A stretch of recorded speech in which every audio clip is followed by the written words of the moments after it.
Good morning प्यारे बच्चों। आज के इस लेक्चर में हम इम्पोर्टेंट क्वेश्चंस आंसर को करेंगे। I am Pinky Malik, lecture in economics. तो लेक्चर शुरू करते हैं। Important question class 10th social science history का पोर्शन आज हम कवर करेंगे। तो देख लेते हैं important questions. Question number 1, Saraswati Sindhu सभ्यता की विश्व को क्या क्या देन है। तो सरस्वती सिंधु सभ्यता की जो विश्व को देन है उनमें सबसे इम्पोर्टेंट है उनकी नगर योजना। यहाँ की नगर योजना अत्यंत नियोजित थी। दूसरा, यहाँ जो अनाज को रखने के लिए जो स्टोर की व्यवस्था थी वो भी काफ़ी आधुनिक थी। अनाज को लंबे समय तक संग्रह करने की जो अनाघर बनाए गए थे वो काफ़ी आधुनिक थे। थर्ड है वृक्षों की पूजा किया जाना। पर्यावरण व वनस्पति के प्रति उनकी सजगता को दर्शाता है, यानी पर्यावरण के महत्व को भी समझा जाता था सरस्वती सिंधु सभ्यता के लोगों द्वारा। क्वेश्चन पॉइंट नंबर 4, मोहनजोदड़ो से प्राप्त एक मुहर पर जो पुरुष है वो पद्मासन मुद्रा में है, जिससे ज्ञात होता है कि यहाँ के लोग योग के महत्व से भी परिचित थे, यानी कि योग के महत्व को भी जानते थे। सरस्वती सिंधु सभ्यता के लोगों ने योग के महत्व को विश्व को दिया है। कांस्य धातु का प्रयोग सबसे पहले सरस्वती सिंधु सभ्यता के लोग करते थे। अगर क्वेश्चन आता है सरस्वती सिंधु सभ्यता की विश्व को क्या देन है, तो हम कह सकते हैं कांस्य धातु का प्रयोग सबसे पहले सिंधु सभ्यता ने दिया था। मोहनजोदड़ो से जो हमें पुरुष की आकृति प्राप्त हुई है पद्मासन में बैठे हुए की, तो इससे हमें पता लगता है कि यहाँ के लोग हैं वो योग के महत्व से परिचित थे। पर्यावरण के प्रति भी उनकी सजगता थी, जागरूकता थी, क्योंकि वृक्षों की वहाँ पूजा की जाती थी। साथ में जो नगर योजना है वो बिल्कुल आधुनिक थी। तो सेकंड क्वेश्चन कर लेते हैं। क्वेश्चन नंबर 2, सरस्वती सिंधु सभ्यता के नगर योजना की प्रमुख विशेषता क्या थी। जो सिंधु सभ्यता में नगर बनाए जाते थे वो किस तरह बनाए जाते थे। तो सरस्वती सिंधु सभ्यता के जो नगर हैं वो नदी के किनारे बसे हुए थे। नगरों में प्राय 2 टीले होते थे। पूर्व दिशा के टीले पर आवास क्षेत्र होता है, यानी कि लोग वहाँ निवास करते थे, और पश्चिमी दिशा के टीले पर दुर्ग स्थित होते थे। नगर योजना में जो सड़कें थी वो काफ़ी महत्वपूर्ण थी। सड़कें पक्की होती थी, और जो सड़कें हैं नगरों को अलग अलग तरह से बांटती थी, और जो सड़कें हैं वो कम से कम 5 या 6 खंडों में नगरों को बांटती थी। घरों की जो नालियाँ थी वो बड़े नालों में जाकर गिरती थी। नालियाँ पक्की ईंटों से बनाई जाती थी। नालियों में सफाई की समुचित व्यवस्था थी। तो अगर क्वेश्चन आता है सरस्वती सिंधु सभ्यता की नगर योजना कैसी थी, तो आप बोल सकते हो कि जो नगर योजना है बिल्कुल आधुनिक थी। पक्की ईंटों का प्रयोग होता था, साफ सफाई का काफ़ी ध्यान रखा जाता था, और नगर को जो सड़कें हैं वो अलग अलग भागों में बांटती थी। सिंधु सभ्यता के जो नगर हैं वो नदी के किनारे बसे हुए थे। आपको जो भी क्वेश्चन करवाए गए हैं वो काफ़ी इंपॉर्टेंट है, ये रिवीजन के लिए है। आप इनको रिवाइज कर ले तो मार्क्स अच्छे ले सकते हो। अब क्वेश्चन नंबर 3, मेसोपोटामिया सभ्यता पर प्रकाश डालिए। मेसोपोटामिया सभ्यता किस प्रकार की सभ्यता थी। तो जो मेसोपोटामिया सभ्यता है वो यूनानी भाषा के शब्द से बनी है, जिसका अर्थ है दोआब। एक नंबर में भी क्वेश्चन पूछा जा सकता है मेसोपोटामिया है वो किस भाषा के शब्द से ली गई है, तो वो यूनानी भाषा के शब्द से ली गई है, जिसका अर्थ है दो आब, और आब का मतलब होता है नदी। दो आब यानी कि 2 नदियों के बीच का क्षेत्र। यहाँ के लोगों का जो मुख्य व्यवसाय था वो कृषि था, जिसमें जो गेहूँ, कपास, अंगूर आदि की खेती की जाती थी। मेसोपोटामिया के जो लोग हैं वो बहुदेववादी विचारधारा के थे। बहुदेव विचारधारा से अभिप्राय है कि बहुत सारे देवी देवताओं को मानते थे। ये नदी, पहाड़ आदि की पूजा करते थे। प्रत्येक नगर का अपना अलग अलग देवता होता था। समाज 3 वर्गों में बटा हुआ था, उच्च, मध्यम और निम्न। उच्च में राजा, उच्च अधिकारी शामिल होते थे, जबकि मध्यम में दुकानदार, व्यापारी और कारीगर शामिल होते थे। निम्न में जो दास होते हैं या जो मजदूर होते हैं जिनके पास ज़मीन नहीं होती है, कामगार होते हैं, वो शामिल होते हैं। उच्च वर्ग और निम्न वर्ग में काफ़ी डिफरेंस था। जो कानून है वो दोनों के लिए अलग अलग था। तो जो मेसोपोटामिया सभ्यता है वो इस तरह जो है खेती आधारित सभ्यता थी, और जो जीवन शैली थी वो बिल्कुल ही सामान्य थी। आगे क्वेश्चन नंबर 4, क्वेश्चन नंबर 4 करने से पहले ये जान लेते हैं, लास्ट ईयर जो क्वेश्चन आया था वो सिंधु सभ्यता पर आया था।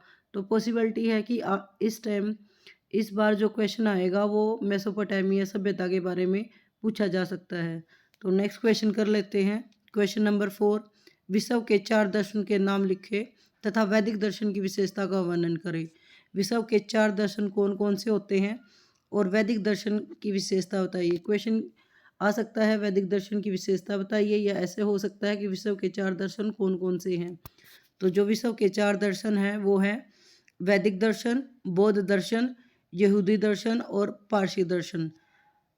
दर्शन से जो अभिप्राय होता है वो ये होता है कि आप किस तरह दुनिया को देखते हो, आपके विचार कैसे हैं। वैदिक दर्शन विश्व के सबसे प्राचीन दर्शनों में से एक है। यह दर्शन हमारी सनातन संस्कृति का आधार स्तंभ है। वैदिक दर्शन पूरे विश्व को अपना परिवार मानता है। वसुदेव कुटुंबकम की फिलॉसफी पर आधारित है। वैदिक दर्शन की मुख्य विशेषताएं हैं। यह दर्शन धर्म, अर्थ, काम व मोक्ष की अवधारणा पर विश्वास रखता है। यानी कि 4 मेन चीज़ें हैं इसमें, धर्म, अर्थ, काम व मोक्ष। वैदिक दर्शन त्रिगुण सिद्धांत है, सतोगुण, रजोगुण व तमोगुण। कर्म के आधार पर पुनर्जन्म के सिद्धांत को मान्यता है। यानी कि कर्म के आधार पर माना जाता है कि आपका पुनर्जन्म हुआ है, आप जैसा कर्म करोगे आपको वैसा ही जन्म मिलेगा। मोक्ष जीवन का अल्टीमेट उद्देश्य होता है, अंतिम लक्ष्य होता है जीवन का, वो मोक्ष प्राप्त करना होता है वैदिक दर्शन में। अब क्वेश्चन नंबर 5 कर लेते हैं। मध्यकाल में किसानों की दशा कैसी थी। अगर क्वेश्चन आता है मध्यकाल में भारत के किसानों की दशा कैसी थी या यूरोप के किसानों की दशा कैसी थी, तो दोनों ही देशों में, दोनों ही सिचुएशन में, भारत में भी और यूरोप में भी जो किसानों की दशा थी वो दयनीय थी। मध्यकाल में भारत के किसानों की दशा यूरोपियन देशों की तरह ही दयनीय थी।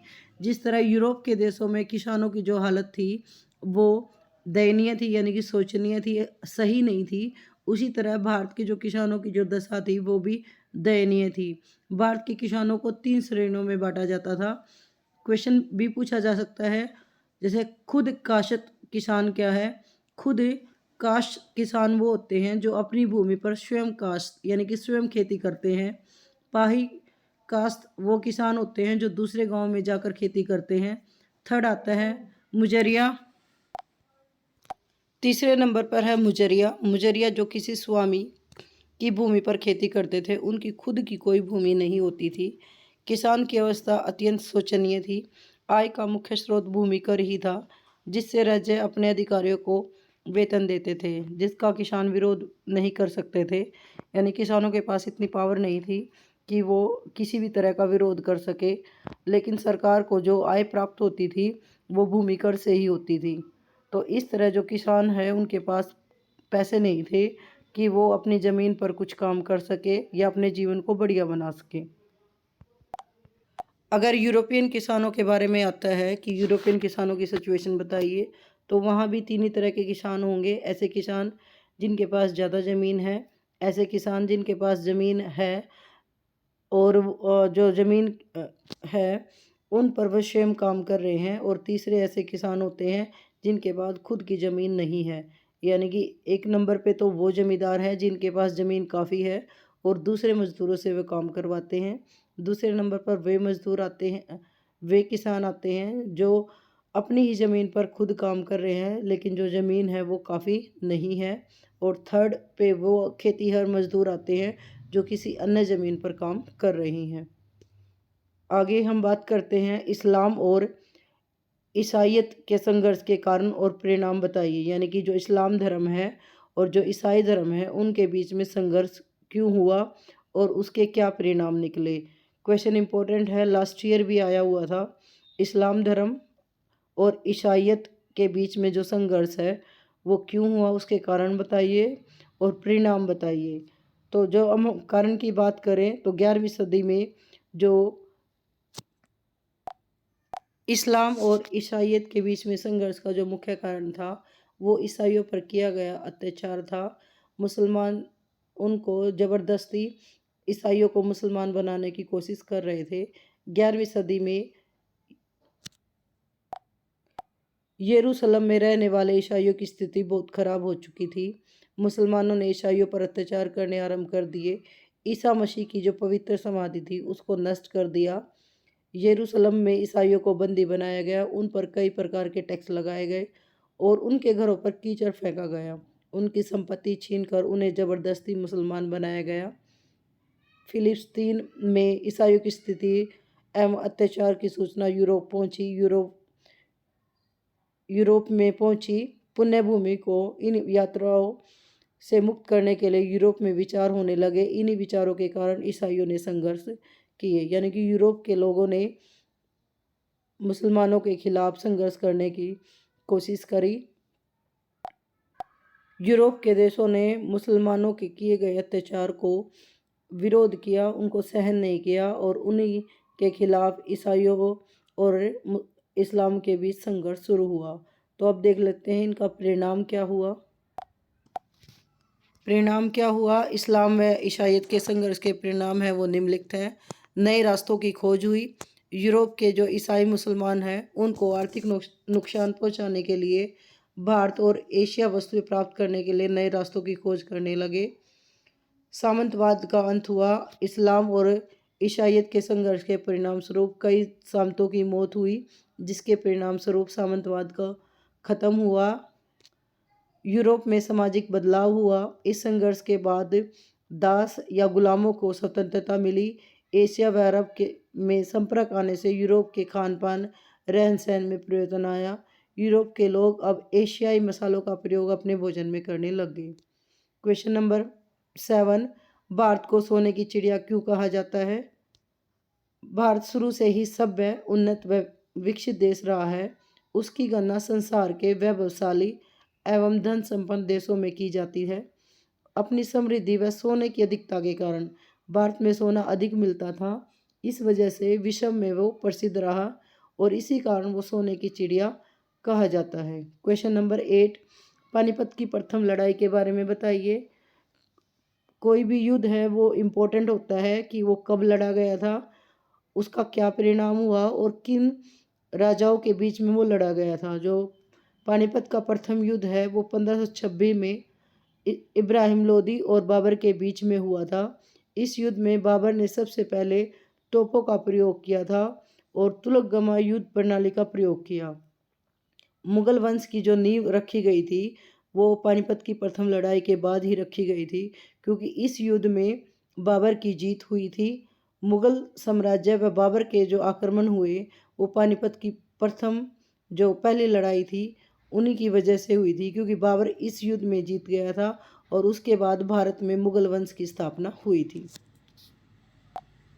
पानीपत की जो प्रथम लड़ाई है वो इस बार क्वेश्चन पेपर में आ सकती है, क्योंकि लास्ट ईयर तराइन का युद्ध आया था। तो क्योंकि हम तराइन का युद्ध लास्ट ईयर आया था उसको भी करेंगे। तराइन का युद्ध कब और किसके बीच हुआ? तराइन का जो युद्ध है वो मोहम्मद गौरी और पृथ्वीराज चौहान के बीच में हुआ और 2 बार लड़ा गया, 1191 में और 1192 में। 1192 में यानी कि तराइन का जो प्रथम युद्ध है वो 1191 में हुआ।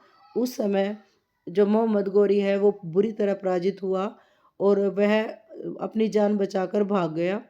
1192 में दोनों सेनाएं दोबारा युद्ध में शामिल हुई। दोनों सेनाओं के बीच में दोबारा युद्ध हुआ, जिसमें पृथ्वीराज चौहान अत्यंत वीरता और साहस के साथ लड़े, लेकिन पृथ्वीराज चौहान इस युद्ध में हार गए। मोहम्मद गौरी की जीत हुई और दिल्ली पर मोहम्मद गौरी का अधिकार हो गया। 1 नंबर में भी क्वेश्चन आ सकता है, तराइन का युद्ध कब हुआ? तो तराइन का जो प्रथम युद्ध है वो 1191 में हुआ और तराइन का जो दूसरा युद्ध है वो 1192 में हुआ। और किसके बीच में हुआ? मोहम्मद गौरी और पृथ्वीराज चौहान के बीच में हुआ। प्रथम युद्ध में पृथ्वीराज चौहान की विजय हुई, जबकि दूसरे युद्ध में मोहम्मद गौरी की विजय हुई। आगे हम क्वेश्चन नंबर 10 करते हैं। क्वेश्चन नंबर 10 काफ़ी इम्पोर्टेंट है। साम्राज्यवाद एवं उपनिवेशवाद का अर्थ क्या है? साम्राज्यवाद के प्रसार में कौन कौन सी परिस्थितियाँ सहायक रही? लास्ट ईयर भी क्वेश्चन आया था। साम्राज्यवाद का जो शाब्दिक अर्थ है वो किसी शक्तिशाली राज्य द्वारा अपनी सीमा से बाहर किसी अन्य राज्य पर अधिकार जमाने से लिया जाता है। उपनिवेशवाद से अभिप्राय उस स्थिति से है जिसमें कोई राष्ट्र अपनी राजनीतिक शक्ति का विस्तार अन्य राष्ट्रों पर नियंत्रण स्थापित कर वहाँ के संसाधनों का प्रयोग अपने हितों के लिए करता है। वह अपने उद्देश्य की पूर्ति के लिए उस देश के सामाजिक, सांस्कृतिक एवं राजनीतिक गतिविधियों पर अपना नियंत्रण स्थापित करता है। तो यहाँ से हम देख सकते हैं जो साम्राज्यवाद है वो केवल एक देश का दूसरे देश पर अधिकार जमाना होता है, लेकिन उपनिवेशवाद में एक देश का अधिकार दूसरे देश पर अधिकार होता है, साथ में वह अपने संसाधनों का भी प्रयोग करते हैं अपने देश के हितों के लिए, उनकी सामाजिक और सांस्कृतिक गतिविधियों पर भी कंट्रोल करते हैं। तो जो उपनिवेशवाद है वो ज़्यादा हानिकारक है। आगे हम इनका डिफरेंस भी करेंगे, साम्राज्यवाद और उपनिवेशवाद में अंतर। साम्राज्यवाद का जो स्वरूप है वो मुख्यतः राजनीतिक है। जब कोई शक्तिशाली राष्ट्रीय देश किसी अन्य कमजोर देश पर अपना राजनीतिक नियंत्रण स्थापित कर उसका शोषण करता है, यानी कि उसके संसाधनों का प्रयोग करता है, तो उसे हम साम्राज्यवाद कहते हैं। उपनिवेशवाद का जो स्वरूप है वो मुख्यतः आर्थिक होता है। उपनिवेशवाद के अंतर्गत उपनिवेश देश जिस पर किसी देश का कब्जा होता है उसे हम उपनिवेश देश कहते हैं। उपनिवेश देश के आर्थिक, प्राकृतिक एवं मानवीय संसाधनों का प्रयोग अपने हितों के लिए करता है। आगे साम्राज्यवाद के प्रसार में सहायक परिस्थितियाँ या साम्राज्यवाद के उदय होने के प्रमुख कारण कौन कौन से हैं, साम्राज्यवाद क्यों फैला गया। तो पहला है यूरोपीय देशों में औद्योगिक क्रांतियाँ। जो इंग्लैंड में पहले औद्योगिक क्रांति आई थी, तो औद्योगिक क्रांति से जो माल है उसको बेचने के लिए बाजार की आवश्यकता थी, साथ में माल को बनाने के लिए जो साधन हैं, जो कारक हैं, वो सस्ते होने चाहिए। तो उस औद्योगिक क्रांति को सफल बनाने के लिए एक देश ने दूसरे देश पर अधिकार जमाना शुरू कर दिया। दूसरा है यातायात तथा संचार के साधनों का विकास हुआ। जैसे ही एक देश का दूसरे देश के साथ आवागमन बढ़ा और कम्युनिकेशन है वो ज़्यादा हुई, तो एक देश का जो कब्जा है वो दूसरे देश पर होना लगा, क्योंकि एक देश से दूसरे देश पर जाना आसान हो गया, कम्युनिकेशन करना आसान हो गया। ईसाई जो पादरी हैं या धर्म प्रचारक हैं, उन्होंने भी साम्राज्यवाद के प्रसार में ज़्यादा भूमिका निभाई, क्योंकि वह अपने धर्म को फैलाना चाहते थे, अपने धर्म का प्रचार करना चाहते थे। साम्राज्यवाद के प्रसार में जो सहायक परिस्थितियाँ थी उनमें औद्योगिक क्रांति, यातायात व संचार के साधनों का विकास होना, साथ में ईसाई धर्म का जो प्रचार है, धर्म प्रचारक है, उनकी भूमिका थी। साथ में जो खोजकर्ताओं का है योगदान है वो भी साम्राज्यवाद को बढ़ाता है, क्योंकि खोजकर्ताओं ने नए नए देशों की खोज करी और उनके प्राकृतिक साधनों का दोहन करने के लिए एक देश ने दूसरे देश पर अधिकार जमाने की कोशिश की। यूरोप की जो जनसंख्या है वो लगातार बढ़ रही थी और बढ़ती ही जनसंख्या की आवश्यकता को पूरा करने के लिए दूसरे देशों पर अधिकार जमाना शुरू कर दिया। उग्र राष्ट्रवाद की भावना। उग्र राष्ट्रवाद की भावना यानी कि अपने देश को ही बढ़िया मानना, अपने देश को उच्च कोटि का मानना और दूसरे देश को निम्न कोटि का मानना, एक देश को निम्न मानकर उस पर अधिकार जमाना उग्र राष्ट्रवाद की भावना को जन्म देता है। जब हम सिर्फ अपने देश की रिस्पेक्ट करते हैं, सम्मान करते हैं, अपने देश के बारे में सोचते हैं, तो वो राष्ट्रवाद है। लेकिन जब हम अपने देश को अच्छा मानते हैं और दूसरे देश के लिए हीन भावना रखते हैं, उसको निम्न मानते हैं और उस पर कब्जा करने की कोशिश करते हैं, तो वो उग्र राष्ट्रवाद होता है। तो जो उग्र राष्ट्रवाद की भावना है उसने भी साम्राज्यवाद को अधिक बढ़ाया है, साम्राज्यवाद के प्रसार में भूमिका निभाई है। एशिया और अफ्रीका है, उनमें अनुकूल परिस्थितियाँ थी। एशिया और अफ्रीका में अनुकूल परिस्थितियों से अभिप्राय है कि एशिया और अफ्रीका के बीच जो प्राकृतिक संसाधन है वो ज़्यादा है। तो जो साम्राज्यवाद के जो देश हैं, इंग्लैंड है, उन्होंने इन संसाधनों का प्रयोग करने के लिए, अपनी औद्योगिक क्रांति के लिए, अपने देश में कच्चा माल पहुंचाने के लिए और तैयार माल को एक मंडी की तरह यूज़ करने के लिए इन देशों का प्रयोग किया। तो एशिया और अफ्रीका में अनुकूल परिस्थितियाँ थे जिसकी वजह से साम्राज्यवाद को बढ़ावा मिला। आज के लेक्चर में हमने 10 इम्पोर्टेंट क्वेश्चंस को किया। आने वाले वीडियो में हम अन्य क्वेश्चंस को करेंगे। आज के लिए इतना ही। धन्यवाद। Thanks for watching.